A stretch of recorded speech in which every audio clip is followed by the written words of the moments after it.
Волшебните сенки од оазата. Забели. На пат од Вашингтон за Москва, јас се задржав неколку дена во Париз. Во тие неколку дена и бев повикнан по телефон да се јавам во нашата амбасада. Кога отидов таму, секретарот на амбасадата ми покажа некакво писменце од Анри Вион, во кое овој ми соопштува дека располага со дневниците на рускиот поларен истражувач Александар Щербатов, кој неодамна ги беше пронашол. Анри Вион изразуваше желба да се сретне и да поразговара за оваа работа со некој советски стручњак. Името на Анри Вион јас не го слушав за прв пат. Тој беше еден од учесниците на француската антарктичка експедиција, која работеше во составот на меѓународната геофизичка година. Но кој беше Щербатов? Јас воопшто немав ни поим. Истиот тој ден јас се сретнав со Анри Вион, еден нискичок човек со прошарани слепоочници и со темно црноморно лице. За март месец тој беше облечен и премногу лесно, во светло летно палто. "Мило ми е што ве гледам, месие Непидов", рече Анри Вион, подавајќи ја кон мене со едно остро движење својата малечка рака. Ние ја завзедовме масичката во аголот на неголемо ресторанче Комодор, каде скоро и немаше никого.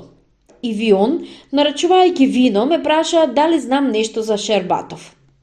Тој очигледно го очекуваше мојот одговор и го предвидуваше каков ќе биде. И климнувајќи со главата ми рече дека јас не сум ни можел да знам ништо. "Името на вашиот сонародник го пометуваат само уште во нашето семејство", објасни Анри Вион и претекнувајќи го моето прашање додаде: "Тој учествуваше во француската антарктичка експедиција на Морис Вион." Јас го погледнав мојот соговорник. "Да", рече Анри Вион, "тоа беше мојот дедо. Сега можете да сватите дека работата во која сакам и вас да ве упатам има помалку и семеен карактер. Морис Вион и Александар Щербатов не се вратиле повеќе. Тие се изгубиле во Антарктида на 14-та година. Обстојателствата на нивниот гибел долго време остануваа непознати. Дури неодамна една од групите на нашата експедиција случајно ја изнашла земуницата на Морис Вион и во неа дневниците. Вион и Щербатов можеле да останат живи, но колку не појделе свесно кон ризикот во полза на науката. Во историјата на истражувањата на Антарктида, имињата на Морис Вион и Александар Щербатов треба да стојат едно до друго. Многу е едноставно да му се даде предност на водачот на експедицијата пред еден нејзин член. Но штом ќе се запознаете со дневникот на Щербатов, вие ќе сватите дека има зошто да се застане во негова заштита. И тоа токму затоа што во Антарктида на најнеочекуван начин се потврдила чудесно смелата претпоставка на нашиот сонародник. Па сепак најголем од се друго е нивниот човечки подвиг и воколку вие го споделувате моето мислење, јас сум готов да ви го предадам дневникот на Щербатов. Без да се задржуваме, ние уште веднаш се упативме кон домот на Вион. Патем тој ми раскажуваше за Щербатов. Тоа била една сосема романтична приказна. Морис Вион забрзано се подготвила за експедицијата, мачејќи се да избегне и најмалечка грешка и пропуст. Тој сам ги купувал северните влекачки кучиња во Менјес. Рускиот јазик не го знаел, а во Мезењ никој не знаел француски. Очигледно местната власт била принудена на тој начин да побара услугата на Щербатов, кој бил протеран во Мезењ заради револуционерна дејност. Мене не ми е познато заради што бил обвинет од властите Щербатов. Можам да речем само толку дека дедо ми јавно му ја изразил својата благодарност на својот неочекуван познаник, бидејќи поинаку не можело ни да биде, зашто тој му помогнал на Щербатов да избега преку граница. "Значи, Щербатов избегал од Мезењ на бродот на Морис Вион?" прашав јас. "Да, Щербатов му помогнал на дедо ми да накупи кучиња, а кога бродчето Лесоар испловило на морската шир, на неговата палуба се наоѓал и Щербатов." Кога бевме дома му, Вион извади од папката неколку стари фотографии. Таму беа насликани двајца луѓе во кожни облеки, брадести и мустаклии, и веројатно поради тоа многу слични еден на друг. Вион успеа да ми обясни кој е неговиот дедо, а кој е мојот сонародник Чербатов. Потоа Анри ја стави пред мене дебелата тетрадка со цврста кожена подврска, која скоро воопшто и не беше оштетена од лошите временски прилики на Антарктида. Вие без друго ќе успеете да го прочитате дневников, ми рече домаќинот. Како прво треба да се запознаете со ракописот на статијата, во која Чербатот ја изнесува својата предпоставка. Во неделните дневници за неа малку и нејасно се говори. За време на патувањето со Санки тие немале многу време да разговараат и да размислуваат за минатото на Антарктида. Првите редови на Чербатов оставија чудоневиденост кај мене. Јас мислев дека кога зборуваше за минатото на Антарктида, Ари Вион ја има во предвид незината геолошка историја, чии тајни доста успешно се разоткриваат. Но Александар Чербатов тврдеше дека Антарктида некогаш била татковина на една древна цивилизација, на најстарата цивилизација. Јас ниеднаш уште не сум помислил на нешто такво. Се разбира, јас уште веднаш помислив на снегот и на мразовите. Чербатов исто така знаел за нив, но тој очигледно сметал за невозможно да се пренебрегнат тие услови. Зошто? Тоа јас го дознав дури во Москва, кога се зафатив со изучување на дневникот и на статиите. Се надевам дека успеав да ја сватам хипотезата на Чербатов и дека си создадов правилна представа и за обајцата херои во мојот расказ – Александар Чербатов и Морис Вион. Токму за нив и ќе речам најпрво неколку збора. Чербатов се имал здобиено со одлично образование и бил прекрасно запознат со делата на античките автори. Подоцна, веќе на Петроградскиот универзитет, тој започнал да ја изучува географијата и геологијата. Објавил неколку статии за географските погледи на научниците во древноста. Александар Чербатов студирал на универзитетот после Првата руска револуција од 1905 година. Размислувањата за иднината на неговата, а со тоа и татковина, и го довеле до запознавањето на социолошката литература, а со тоа и марксизмот. Судејќи според се, тој го имаше читано многу внимателно Марксовиот Капитал. А потем Александар Чербатов преминал од читање на дело. Зел учество во револуционерното движење. Бил затворен и протерен во Мезењ. Како што веќе рековме, таму тој се беше запознал со Морис Вион. Морис Вион бил постар од Чербатов. Тој беше роден една година пред Париската комуна. Неговиот татко зел активно учество во борбите со версајците. Во младоста, Морис Вион се завлекувал во политиката, но потоа откако се разочарал, одстапил од активната борба и тргнал на својата прва поларна експедиција на Гренланд. Што било она што го влечело Морис Вион во поларните земји? Тешко може да се каже, но мене ми се чини дека тоа до известна степен било бегање од општеството. Ето е токму таков, веќе не многу млад, со разочареност во себе, тој стасал во Мезењ подготвувајќи се за антарктичката експедиција. Средбите и разговорите со Чербатов, кој верувал во иднината, го натерале Вион да се потсети на својата собствена младост и тие спомени нему му биле пријатни. Во понатамошното запознавање тие изнашле многу заеднички интересирања и едниот и другиот многу размислувале за Антарктида. Јас и ги замислувам такви. Кога чул за неверојатната на прв поглед многу смела хипотеза, Морис Вион за миг заборавајќи на својата разочараност, сосема строго барал од Чербатова образложувања и појаснувања. Вие секако ќе сватите дека јас немам директни докази, одговара тој, но индиректни, обосновани врз факти од античката литература можам да ви пружам.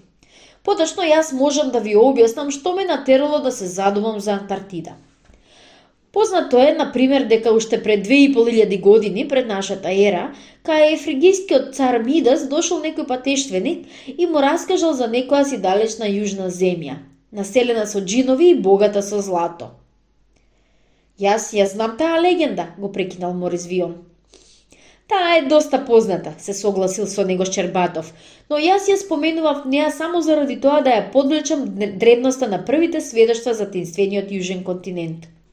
Во тоа дека постои јужниот континент, биле убедени сите антички географи.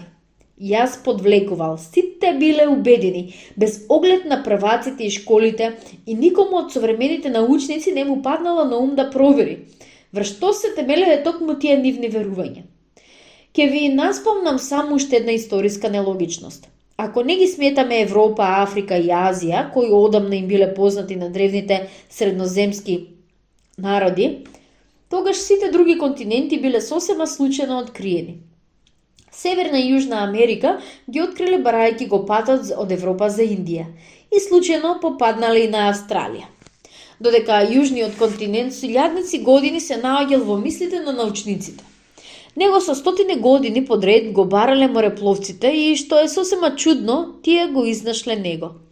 И нели е сосема несериозно после сето тоа се да се смета како обична шега. Легенда и недоразбирање. Јас сум убеден дека зад митолошките приказни се кријат реални, вистински податоци на древните луѓе за Јужниот континент. А од кого дознале за него тие? Па од самите Антарти, од жителите на Јужниот континент. Но, а мразот, ѓавол да го земе, каде живееле тие вашите Антарти? Во тоа време мразот уште го немало. Јас сметам дека замрзнувањето на Антарктида започнало пред не повеќе од 10.000 години. Допуштам. Туку кажете ми каде се доказите. Што? А имате ли вие докази дека замрзнувањето е започнато пред 1.000.000 години? Не. Тоа значи дека секоја предпоставка за времето на замрзнувањето на Антарктида е само предпоставка. И еве јас тврдам, пред 10.000 години на тој континент живееле Антарктите. Вака или малку поинаку течел нивниот разговор. Па сепак Чербатов не успеал до крај да го убеди Морис Вион, но заедно со тоа тој се здобил и со неговата симпатија. И кога Морис Вион во полушегови тон му предложил на Шербатов сам тој да се запознае со Антарктида, тие брзо се договориле за се и го изготвиле планот за избегнувањето. Кусото антарктичко лето едва им било достатно ним за да се преобијат до бреговите на Јужниот континент и таму да се сместат. За среќа, есента им била топла и едрњакот лесуар успеа да помине по крајбрежјето на запад со материјалите за изградба на една попатна база. Си замислувал ли Шербатов за време на долгата антарктичка зима над својата хипотеза? Без друго. Но едно е да се фантазира за антарктичката цивилизација од за 9 земји од Јужниот континент, а сосема е друго кога самиот живееш во ледникот, скиташ по снежните грамади, го слушаш ревежот на ураганите и со страф и почит се свртуваш кон термометрот кој покажува 45 степени под нулата на силниот ветер. Морис Вион не располага дури ни со прибори, а ни со време за измерување на старот на наледниците. А науката во тоа време не била ни дорасната за разрешување на овие проблеми. Кога тргнувал со санките во поход кон длабочините на континентот, Морис Вион, исто како и другите исследувачи на Антарктида од почетокот на 20. век, се стремел само да ја уточни картата на својот реон, да открие во колку му успее тоа нови планини и ледници, да собере колекција од минерали, животни и да го пополни својот хербариум. Слични цели имала и групата што отишла по крајбрежјето со која раковела геологот Ришар. Оваа група имала и дополнителна задача да направи база за зимувалиште и по завршувањето на истражувањата да ја чека групата на Морис Вион до 20 јануари. Јас ке си позволам сега уште веднаш да преминам на последната завршна етапа од патувањето. Изгладнети, премрзнати и откако ги изгубиле сите своји кучиња, Вион и Чербатов упорно продолжиле да одат пооднапред на бележената маршрута, кога забележале наеднаш пред себе некакво наголемо клопчесто облаче. Неподвижно, истинато среде синиот воздух. Едно такво облаченце не можело да се појави над ледениот покривач. Само огреаната од сонцето земја можела да го создаде него. А тие оделе долго, а облачето се повеќе го примамвувало, а потем за хоризонтот се појавило едно црно петно, с голени стени. Измачените предземните патници се разбрзале, скоро се растрчале кон таму. Во тие години никој не ни помислувал дека во реоните на внатрешноста на Антарктида се среќаваат слободни од мразот оази. Науката дознала за нив не многу одамна и истражувачите биле чудоневидени од изгледот на црвеникавите топли сцени и од езерцето што имало чудна форма и што исто така било црвениково. Сонцето вистински ги припекло стените, Авиони Щербатов, кога се нашле на нивната проветрена, покриена со црвеникава кора површина, долго лежеле, чувствувајќи и впивајќи, а со целото тело, животворната топлина, одмарајќи во ова неочекувано блаженство. Кога нивните прсти преткале по ситежот на камчињата и кога со крикови кружел над нив снежно-белиот галеб буревесник, дури и сега тие почувствувале дека се спасени. Подисправајќи ја главата за уште еднаш да се обзрне околу себе, Александар Щербатов догледал на 100 метра од себе еден огромен овен. Тој лека го потрал Виона и според изразот на лицето на својот другар, сватил дека тоа не било никакво привидување. Да, пред нив сигурно стоела скулптура на овен со големи вити рогови. Според мене, ние обајцава сме при чиста свест. Тихо исто, како и од страв да не го исплаши животното, му рекол Щербатов на Виона. Ми се чини, одговорил овој. Ни самиот не знаејќи зошто го прави тоа, Щербатов погледнал во својот часовник. Не било 23 часот и 35 минути. Поминале неколку минути и нешто несватливо се случило со чудниот свет на оазата. Овенот наеднаш ги изгубил своите чудесни контури и тој исто како да се растопил, како да се растворил, престорувајќи се во обична безформена камена маса, во обични, по ништо незабележителни стени.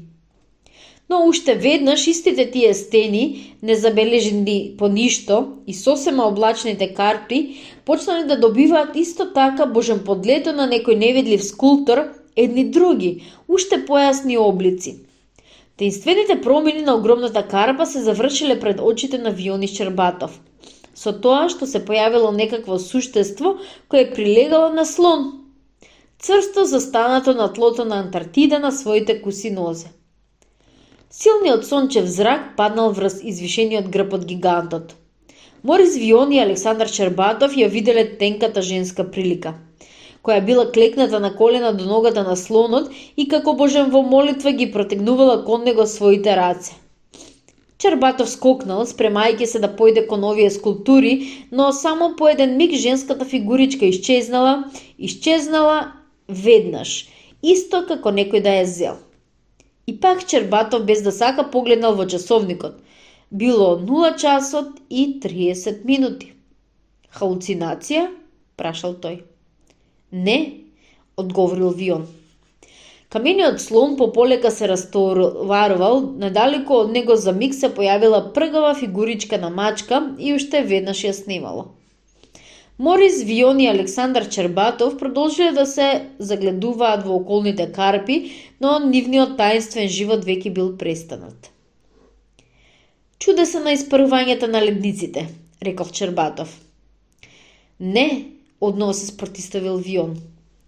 Тие се погледнале меѓу себе си, очи во очи. Јас размислувам за вашата хипотеза, рекол Вион. Тука не било без нив, без луѓето. Да останеме уште еден ден, предложи Щербатов. Ако се повтори сето тоа, се разбира дека ќе останеме. Без двумење уште веднаш се согласил Вион. И покрај тоа што до 20 јануари им останувале само уште неколку дена. Поминало едно деноноќие, а во истиот тој час стените оживеале. Прво се појавило предвидувањето на овнот, потоа слонот со витката женска прилика крај неговата нога, потоа големата пргава мачка.